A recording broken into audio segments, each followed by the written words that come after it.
Cuando el instante no basta, el análisis se encuentra con la realidad. Esto es Minuto a Minuto, más allá de la noticia, por Radio Monumental. Hola, ¿qué tal? Muy buenas tardes, bienvenidos a Minuto, nuestro programa de análisis y entrevistas aquí en Radio Monumental, de una tarde muy lluviosa aquí en la capital. Hoy sí pegó, lo decíamos esta mañana, el Instituto Meteorológico Nacional pronosticando fuertes lluvias en la capital, de un día frío, pero de una semana bastante caliente en noticias. El lunes pasado tuvimos una intensa jornada en la noche, cubriendo la Corte Plena, una de las más largas de los últimos años, donde se conoció el informe disciplinario que prepararon los magistrados Jesús Ramírez y Doris Arias sobre la denuncia disciplinaria por acoso sexual contra el magistrado Oscar González. Es la primera vez en la historia que la Corte tiene, o que la Corte determina la revocatoria del nombramiento, que no la puede hacer porque no son ellos los que nombran a los magistrados, sino la Asamblea Legislativa que nombra a los magistrados, y por lo tanto jurídicamente le toca a la Asamblea Legislativa también revocarle el nombramiento a los magistrados de la República. Esto porque la Corte acogió con 15 votos de mayoría el informe presentado por estos dos magistrados y calificó de gravísimas las faltas del magistrado González, y por tanto una de las sanciones que estipula la Ley Orgánica del Poder Judicial es la revocatoria del nombramiento. Hay otro proceso aparte del cual no conocen los magistrados porque no tienen que hacerlo, que es un caso penal que se sigue en la Fiscalía General de la República. ¿Por qué en la Fiscalía General? Porque se trata de un miembro de los supremos poderes, lo tiene que llevar el fiscal general por violación y abuso sexual, y va a llegar hasta Corte cuando el fiscal general determine si efectivamente hay suficiente prueba con el fin de solicitar un levantamiento de la inmunidad del magistrado González. En medio de este tumulto de informaciones referentes a este proceso disciplinario tan sui generis y tan particular y novedoso, por supuesto, hoy nos acompaña doña Doris Arias, ella magistrada de la Sala Tercera de la Corte. Les decía al inicio que ella, junto con el magistrado Jesús Ramírez, también de la Sala Tercera, fueron los instructores de este caso y finalmente fueron los redactores del informe que la Corte Suprema de Justicia admitió en su voto de mayoría. Doña Doris, muchas gracias por estar aquí. Buenas tardes. Buenas tardes, don Randall. Buenas tardes a las personas que le siguen tanto a través de la radio como a través de la televisión. Estoy dispuesta a escuchar sus interrogantes. Gracias, y gracias por estar aquí porque, no ha sido un proceso fácil. Es una investigación muy compleja.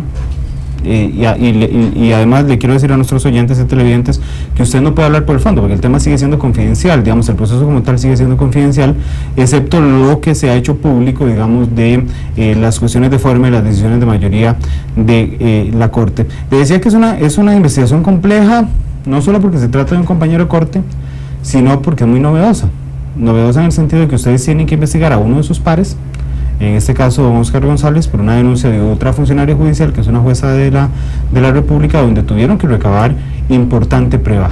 Sin entrar en los detalles, por supuesto, del fondo, doña Doris, ¿en qué prueba, o sea, cómo logran sustentar con suficiente prueba el informe que ustedes le presentan semanas atrás a la Secretaría de la Corte y que se conoce en Corte el lunes anterior?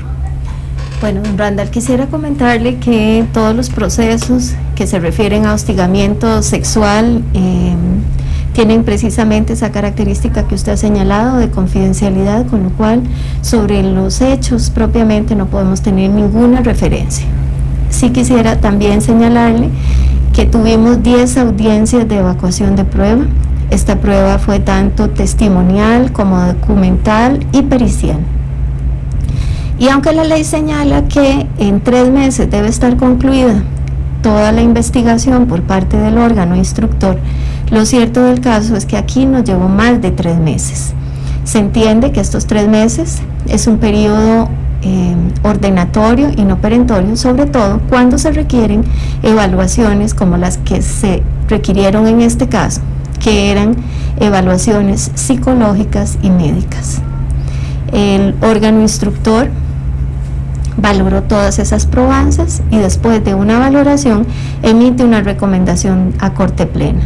Esa recomendación implica una valoración de prueba conforme a las reglas de la sana crítica. La sana crítica es la lógica, la experiencia y la psicología, que son reglas que se han ideado para la valoración de la prueba. Y luego de este proceso nosotros presentamos nuestro informe. El informe que se presenta también tiene una particularidad, señala una posibilidad de, digamos, es como un proyecto que se le presenta a la Corte, porque el órgano decisor es finalmente la Corte Plena. El proyecto no iba calificado, sino que solamente señalaba que nosotros considerábamos como órgano instructor, tanto don Jesús como yo, que se había llevado a cabo la totalidad de la prueba y que se había acreditado la falta disciplinaria que en este caso se planteaba. Ciertamente es un proceso difícil porque involucra a un colega, pero también la Constitución Política, y nosotros juramos cumplir la ley y la Constitución Política. Tanto la Constitución Política hace una remisión normativa a la Ley Orgánica del Poder Judicial y señala expresamente que el régimen disciplinario de los magistrados también deberá ser de una forma determinada. Y señala que será un colega, un par, un magistrado quien va a hacer la investigación. En este caso, el órgano disciplinario se integró por 2 personas. El primero fue don Jesús Ramírez, el segundo, o la segunda fui yo. Se hace al azar, ¿verdad? Se hace al azar. Se hace al azar, pero en la segunda decisión ya no fue al azar, porque la segunda decisión opera por lo siguiente. La ley del hostigamiento sexual para lo laboral y para la docencia señala en uno de sus artículos que el órgano instructor debe estar integrado por una persona que conozca de la materia de género. Y hubo una petición de 18 legisladoras de que se integrara el órgano también por una mujer. Y en este caso lo que se hizo fue elegir dentro del grupo de mujeres una persona del sexo femenino para que integrara este órgano disciplinario. Ahora, ciertamente es una causa difícil de tramitar por la índole de la investigación, pero también tenemos que tener claro que la Corte Plena está integrada por personas que son juezas y jueces. Y la ciudadanía tiene que también tener claro que nosotros somos independientes y en función de eso vamos a resolver el caso, por más difícil que sea, con esas dotes de objetividad que se requiere y que nosotros estamos pensando para un juez, y así fue como lo planteamos al órgano decisor.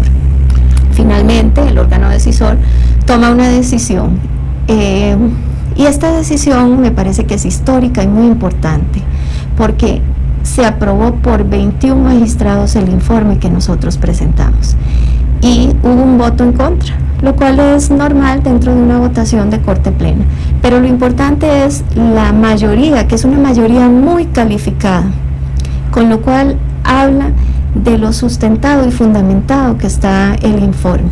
Ciertamente algunos van a presentar algunas notas, pero en lo esencial todos estuvieron de acuerdo. Más allá de lo abrumador que fue la votación para aprobar el informe, en esa Corte Plena del lunes, doña Doris, quiero preguntarle si se dan 2 o 3 momentos. El primero es muy claro y lo informábamos nosotros a eso de las 5 de la tarde, porque creo que fue muy rápido, digamos, la aprobación del informe que presentó usted y el magistrado Ramírez, era precisamente la aprobación del informe. Después, y si no me corrige, se da un segundo momento donde se califica las faltas. La calificación de faltas no es algo superfluo, le contamos a nuestros oyentes, sino que la ley orgánica prevé que las faltas disciplinarias se califican en la Corte como levísima, leve, grave y gravísima. La diferencia fundamental entre que se determinara si era grave o gravísima es porque la grave estipula como la sanción más gravosa la suspensión y la gravísima ya estipula la revocatoria del nombramiento. Entonces era clave ya la calificación de las faltas y en tercera ocasión, que fue la más, digamos, lo que generó más discusión fue la sanción precisamente que se le dio a don Oscar. ¿Cómo aplica el tema de las inhibitorias en este caso? Porque sabemos que había una solicitud de inhibitoria de la magistrada León, de la magistrada Anabel León, esto porque una de las partes había dicho que había tenido en algún momento un problema con ella, la Corte decide no aceptársela y participa en la votación de ayer. Pero más allá del caso de doña Anabel, en general todos conocen a don Oscar, comparten Corte Plena con él, algunos comparten sala con él. ¿Cómo aplica el tema de las inhibitorias jurídicamente? Porque, digamos, para que alguna de las partes, no solo en el caso de Oscar, para que alguna de las partes no argumente finalmente que ustedes, los jueces, los magistrados, conocen alguna de las partes o tienen amistad con alguna de las partes, ¿cómo aplica el tema de la inhibitoria en un caso tan específico como el del régimen disciplinario de magistrados? Bien, bueno, me parece que es una muy buena pregunta.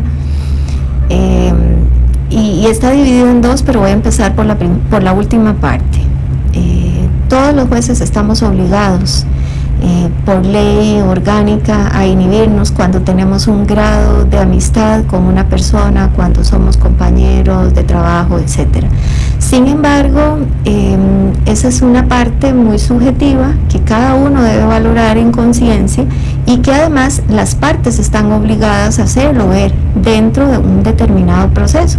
Si las partes consideraban que había algunas personas que podían inhibirse, podrían hacer manifestaciones en ese sentido. Y en esto rige también un principio del dispositivo de las partes. Ninguna de las partes en este proceso planteó una razón de inhibitoria o de excusa de alguno de los magistrados. En forma muy objetiva, doña Anabel,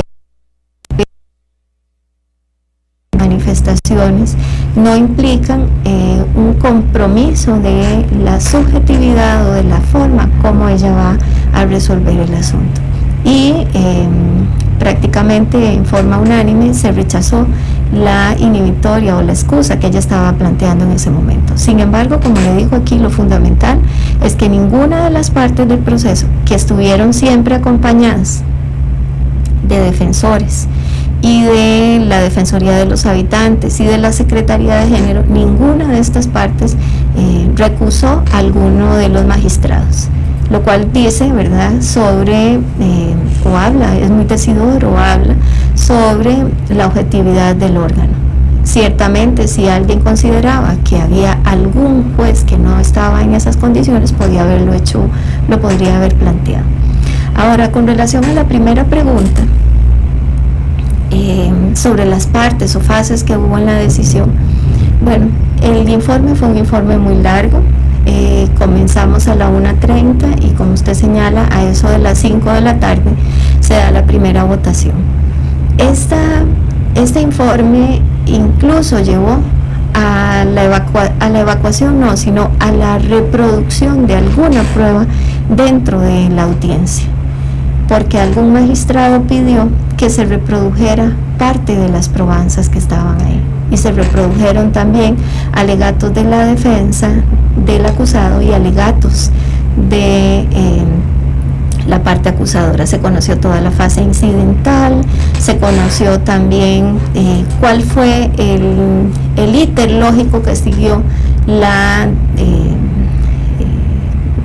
digamos, toda la denuncia y cómo finalmente se llega a la conclusión final, ¿verdad? Pero eso era muy importante, que se conociera todo el íter lógico.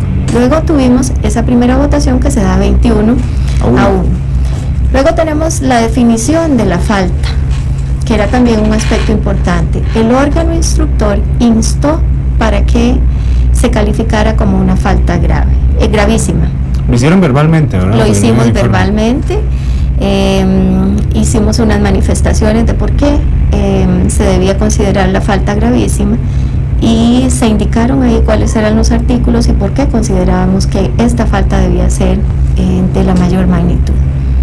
Ahí tuvimos también una votación de 18 magistrados a 6 y 18 a 4, perdón, 18 a 4. 18 magistrados definieron que la falta era gravísima.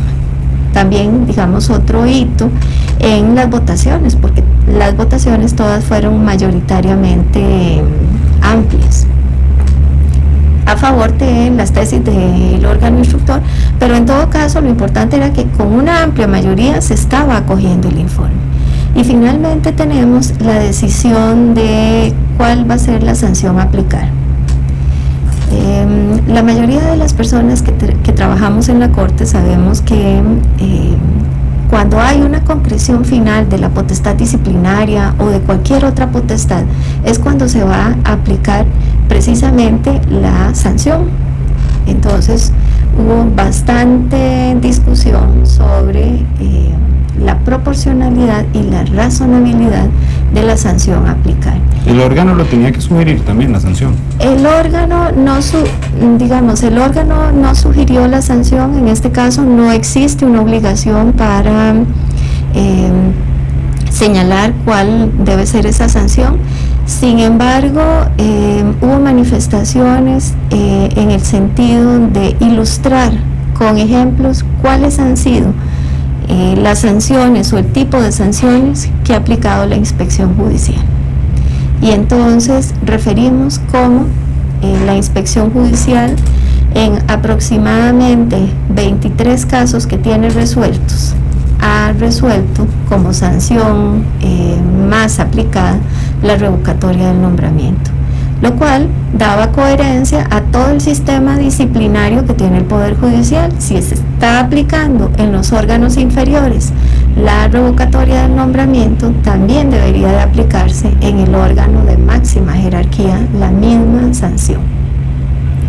El órgano instructor señaló que podíamos escoger cualquiera de las sanciones que había sanción de suspensión o bien la sanción que se establecía de revocatoria del nombramiento, pero nosotros no podíamos hacer la revocatoria del nombramiento, sino que la tiene que hacer otro órgano. Hubo 36 votaciones y a eso de las 9:40 se logra la mayoría. En el ínterin de toda esa discusión, pues hubo muchas argumentaciones a favor y en contra de por qué tenía que ser una suspensión y de por qué no tenía que ser una suspensión, etcétera. Pero claro, eso se queda también en la intimidad de la discusión porque no podemos reproducir todo lo que se produjo. Pero ciertamente sí, esa fue, digamos, la fase más difícil, que se prolonga desde las 6 de la tarde en adelante. Hasta las 9:40. Exactamente.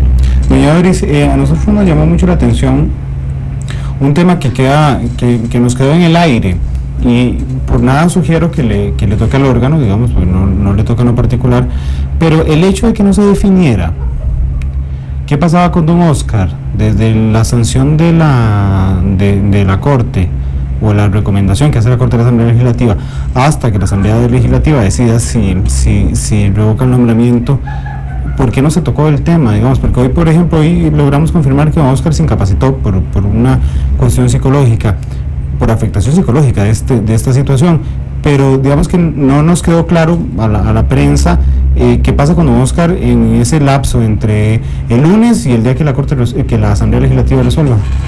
Bien, tenemos que tener claro que este es un procedimiento inédito. Sí, y claro. Como es inédito, hay algunos aspectos que todavía no teníamos tan forma transparente y diáfana qué iba a pasar con esto.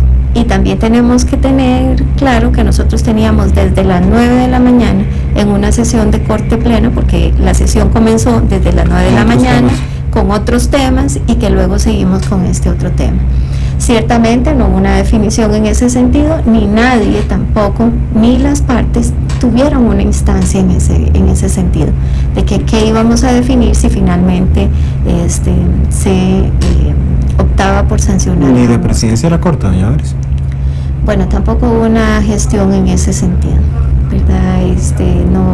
No se instó sobre esto, pero sí quisiera rescatar que la jornada fue muy larga, fue muy extenuante y realmente nos dimos por satisfechos con la decisión final a las 10:40 de la noche.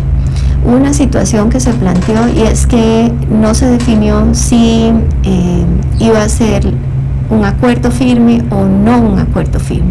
Y ahora también tenemos esa disyuntiva. ¿Qué va a pasar con esto?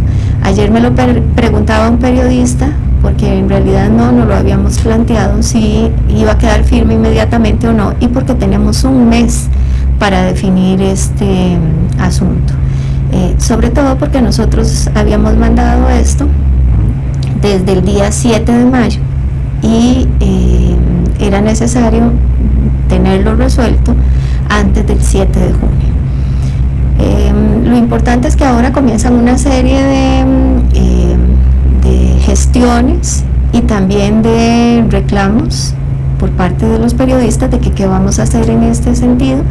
Yo remití en forma muy respetuosa a doña Sarela Villanueva para que los periodistas le consultaran a ella qué era lo que iba a ocurrir, porque yo me limitaba hasta lo que el órgano instructor había hecho. No iba a ir más allá porque en realidad lo desconozco. ¿Qué va a pasar en el trámite legislativo también, que ha sido otra de las preguntas? Pues en realidad no lo sabemos. También esto pareciera que es la primera vez que se da y no lo sabemos. Lo cierto del caso es que la ley lo que establece es que se comunicará a la Asamblea Legislativa para que ésta proceda a la destitución. Y esto considerando que quien nombra es quien tiene la potestad de revocar el nombramiento. Pero aún no está claro si es acuerdo firme, corte. No está claro ¿Ustedes no lo tienen claro? No está claro si es acuerdo firme. Sin embargo, la ley orgánica en el artículo 58, en su párrafo sexto, nos dice algo. Dice que la Corte en sesión ordinaria se reunirá cada vez que sea convocada por el presidente. Dice, contra sus acuerdos y resoluciones no cabe recurso alguno salvo el de reposición. Cuando se tratare de cuestiones administrativas podrán ejecutarse inmediatamente. Y esta es una cuestión administrativa. Lo que pasa es que cabe cualquiera de las dos interpretaciones, ¿verdad? Cabría la interpretación de que esto es algo administrativo y que no es necesario que sea un acuerdo firme, o también cabría la interpretación, aunque no actuamos como corte plena, como tribunal de corte plena propiamente, pero cabría también la interpretación de que no fuese un acuerdo firme, y ahí sí tendríamos un riesgo muy importante. El riesgo sería que si el acuerdo no queda firme, podría venirse para atrás el asunto. Y creo que nosotros como magistrados tenemos que tomar, digamos, todas las previsiones para que no vaya a operar una caducidad de la investigación. En su opinión, como miembro del órgano, ¿qué debería de hacerse con el tema del acuerdo? Digamos, para usted, para su opinión, ¿es acuerdo firme o no es acuerdo firme? En mi opinión, yo preferiría que tuviésemos una reunión extraordinaria, y así la solicité expresamente, de que se hiciera una sesión de corte plena extraordinaria, de forma tal que quedara firme el acuerdo. Y eso permitiría también que don Oscar, si quiere plantear alguna reconsideración, pueda plantearla. Pero entiendo que existe también la otra posibilidad, la posibilidad de que el acuerdo se ejecute inmediatamente, se le notifique a él. Es un acuerdo muy grande, la sesión duró muchas horas, hay más de 8 cassettes que están siendo transcritos en este momento, donde se traduce para los efectos de él toda la discusión que se planteó en corte. Yo preferiría que hiciéramos el trámite completo, y el trámite completo sería también citar a una corte plena extraordinaria donde nosotros ratificáramos el acuerdo anterior, porque aún hasta en cosas muy sencillas, como podría ser si se le concede el permiso para un viaje a una persona, que es algo sencillo, que es algo tan sencillo, siempre se exige que haya un acuerdo firme. Okay. Y una declaratoria expresa. ¿De quién depende la decisión? ¿De quién depende la decisión? No es que sea un acuerdo firme. Bueno, sí, que sea un acuerdo firme. ¿De quién depende la decisión? Si llama a una corte extraordinaria o es acuerdo firme. Bueno, según el artículo que le acabo de leer, esa decisión es una decisión de la presidenta de la Corte, que debe hacer la convocatoria. Pero además también 7 magistrados reunidos podrían solicitar la realización de una corte con ese objetivo. Hasta el momento, bueno, este es el segundo día después de ese acuerdo, y es ahora donde están saliendo estas nuevas interrogantes, pero en lo personal yo preferiría o me decantaría precisamente por eso, porque haya una ratificación del acuerdo y evitar cualquier tipo de nulidad administrativa que pudiese afectar el proceso. Y sobre todo pienso que este proceso podría verse afectado y quien salga con mayores dificultades, porque así lo establece la ley de hostigamiento sexual, todas las previsiones se deben tomar en función de la víctima. La interpretación incluso debe ser en función de la víctima. Doña Audrey, muchísimas gracias por acompañarnos en este programa de Minuto a Minuto. Nada más contarle a nuestros oyentes, para finalizar, la última información que tenemos es que el juzgado de flagrancias en el segundo circuito judicial de San José aceptó las medidas cautelares contra Jorge Torres, es el subdirector de la DIS, que la Fiscalía, el examen de sangre prueba que condujo y produjo un accidente de tránsito con 2.04 gramos de alcohol en sangre, y acepta las medidas cautelares alternativas, que son una donación en efectivo a organizaciones de bien social y 200 horas de trabajo comunitario. Nos esperamos mañana con otro programa de Minuto a Minuto. Mañana es el Día del Periodista, estará aquí el presidente del Colegio de Periodistas, José Rodolfo Ibarra, un aniversario más del lamentable atentado de La Penca. Feliz tarde a todos. Cuando el instante no basta, el análisis se encuentra con la realidad. Minuto a minuto, más allá de la noticia, por Radio Monumental.